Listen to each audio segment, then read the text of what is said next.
for. So we go to Home Depot, we go to Lowe's. I'm choosing all these appliances. He's taking pictures of the SKU number. We have representatives helping us, and he basically explained to them, hey, we're buying a house. We should be closing sometime in June. Can we order this stuff now? Can I put a hold on it? Like, what can we do? Because we're not ready for delivery. I stood there as the Home Depot rep said, we can hold it in our warehouse. Like, you can buy something and we can hold it. People do it all the time, especially with COVID. So I watched him pay. I want to say it was about it was either $350 or $500. I watched him pay a deposit on a whole new set of appliances for them, and they were going to hold it until we were ready for delivery. I watched this. So I was like, okay, good deal. Like, we got the appliances. Next, let's go to Rooms To Go and Ashley Furniture and find actual furniture. So we went all around Rooms To Go. We went to Ashley Furniture. We went to American Signature. And I saw all these things that I wanted. Again, he's taking pictures of it. He was like, I can go online and order it. I didn't think anything of it because, again, I just saw that we held the appliances. So I was like, okay, that's fine. So April turns into May. May 2020 comes. This is where things start to get a little interesting. May comes, and obviously we had not done inspection. And I'm asking him all the time, what's the deal with the house? He was like, oh, because of COVID, they're trying to get someone to do the inspection. But the guy that they had, it was always something. The guy they had caught COVID, so they're going to have to get somebody else. And he's like 15 houses backed up, so it'll be a while. So at this point in May, I know I look crazy. In this point in May of 2020, I started recording audio diaries. I don't know why. It was something just made me just start recording my thoughts in an audio diary, and I still have them. And I would save them by the date, and I would just start talking about what's on my mind. So I was like, I knew there was something was nagging me, like, but I kept pushing it out of my mind. I was like, you saw, this is what I reminded myself. You saw him pay for the appliances.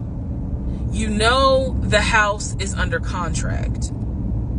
You know that he told you that he's the one who put the house under contract. Why would, like, I remember saying to myself, why would he lie about that? This is so easy to verify. Why would he lie about that? Have you caught him in any other lie?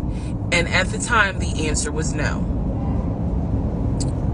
So I really was like, maybe you just aren't used to a guy who actually does what he's supposed to do. Like, I was questioning myself and then answering my own questions. So inspection didn't happen. Around mid-May, I found out I was pregnant. May 2020.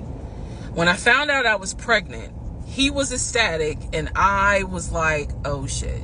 The reason why I was oh shit is because, number one, I'm plus size. Number two, because of my age, I felt like it was probably going to be a high-risk pregnancy. And I wasn't married. And that nagged. I cannot tell y'all how much it nagged me. There was a lot of internal struggle in between. My family didn't even know that he had moved in at this point. I told them, that I was pregnant, went to the doctor, everything looked good. But again, because it was COVID, he couldn't go in with me. into the actual room. So, doing any sort of ultrasound, doing the blood test, because my HCG levels were really high. So the doctor was like, hey, it might be twins. We don't know yet. You're still kind of early, along. They gave me a due date. The due date was January 26th of 2021. So, yeah. May, found out I was pregnant. So there was now more of a push into, we got to get a house. We got to get the fuck up out of here. I'm not having a baby in Riverdale. Okay? Nothing against Riverdale, but I ain't having a baby in Riverdale. So we need to find out what's going on with this house. And so he was on top of it. He had an answer for everything. He was like, I'm gonna call and find out what's going on, blah, blah, blah. He then magically told me about a week later, oh, they're going to do inspection on the house, like in 2 days.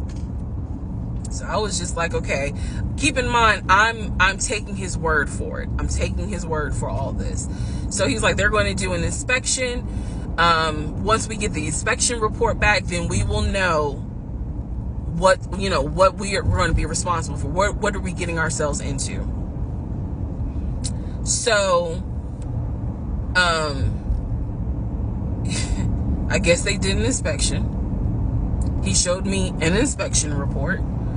Only thing that they said that the roof had just recently been replaced, which I remember he was very happy about. And the issues that there were for the house were minor. It was not a bad, because we did have a discussion about it. He was like, it's nothing that we can't handle.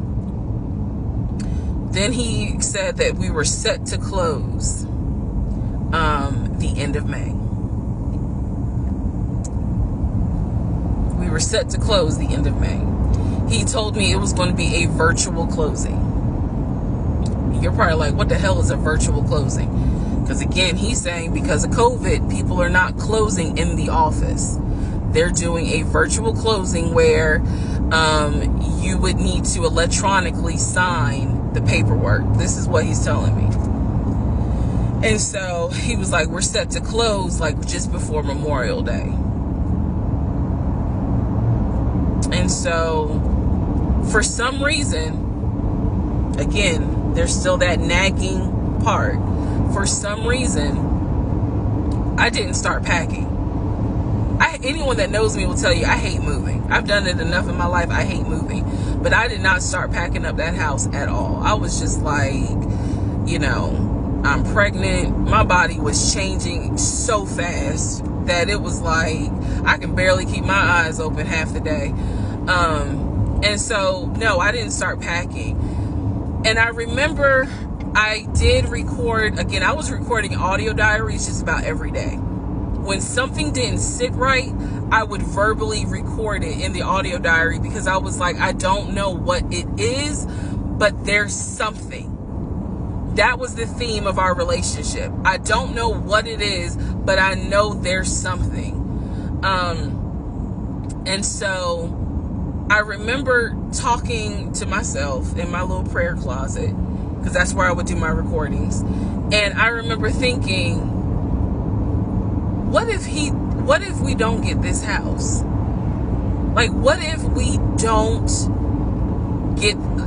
if he's lying? But again, there goes that thought process of, why would he lie about this? Like, who makes up that they're buying a house when in fact they're not? And then he's showing you all this paperwork. Like, come on, you can't be that jaded that you don't even believe what's in front of you. All right. So now we're going to go into part 5.